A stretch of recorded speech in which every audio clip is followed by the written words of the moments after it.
بسم اللہ الرحمن الرحیم۔ حضرت مستورد بن شداد رضی اللہ تعالی عنہ سے روایت ہے، وہ فرماتے ہیں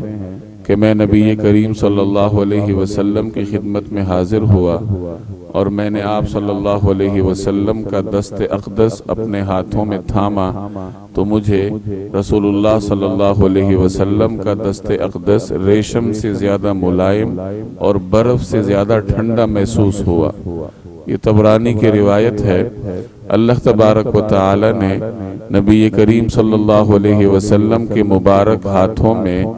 ایسی ٹھنڈک اور نرمی اور خوشبو رکھی تھی کہ جو آدمی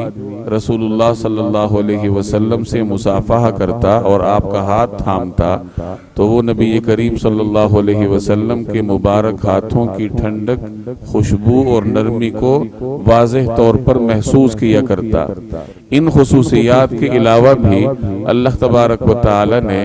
آپ صلی اللہ علیہ وسلم کے دست اقدس میں معجزاتی تاثیر رکھی تھی۔ مختلف مواقع پر آپ کے ہاتھوں کے مختلف معجزات سامنے آتے رہے۔ چنانچہ غزوہ بدر میں حضرت عکاشہ بن محسن رضی اللہ تعالی عنہ کی تلوار ٹوٹ گئی تو آپ صلی اللہ علیہ وسلم نے اپنے دست اقدس سے ان کو ایک لکڑی عطا فرمائی جو ان کے پاس جا کر تلوار میں تبدیل ہو گئی اور وہ اسی سے لڑائی لڑتے رہے۔ اسی طریقے سے ایک روایت میں آتا ہے کہ غزوہ احد میں حضرت عبداللہ بن جحش رضی اللہ تعالی عنہ کو نبی کریم صلی اللہ علیہ وسلم نے اپنے دست اقدس سے کھجور کی ایک خشک ٹہنی عطا فرمائی جو ان کے پاس جا کر تلوار میں تبدیل ہو گئی۔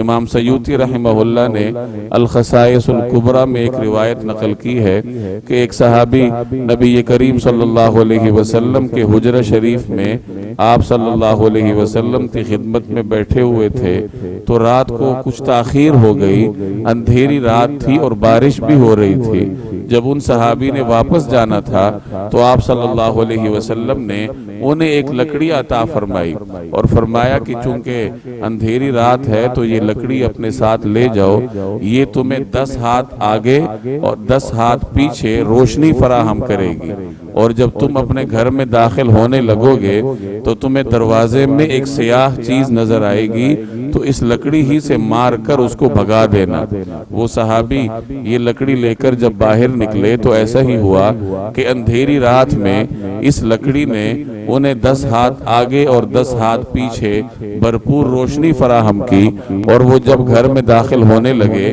تو انہیں دروازے میں ایک سیاہ چیز نظر آئی تو انہوں نے اسی لکڑی سے اس کو مار کر بھگا دیا۔ اس طریقے سے بے شمار روایات ہیں جن میں نبی کریم صلی اللہ علیہ وسلم کے دست اقدس کی خوشبو، آپ کے ہاتھوں کی خوبصورتی، نرمی، ملائمت اور اس کے علاوہ سرکار دو عالم صلی اللہ علیہ وسلم کے دست اقدس کی معجزاتی تاثیر ملتی ہے۔ اس قسم کی روایات پڑھنے سے جہاں اپنے پیغمبر صلی اللہ علیہ وسلم کے بارے میں معلومات بڑھتی ہیں وہاں انسان کی ایمان کی حرارت میں بھی اضافہ ہوتا ہے۔ اللہ تبارک و تعالی مجھے اور آپ کو سمجھنے کی توفیق عطا فرمائے۔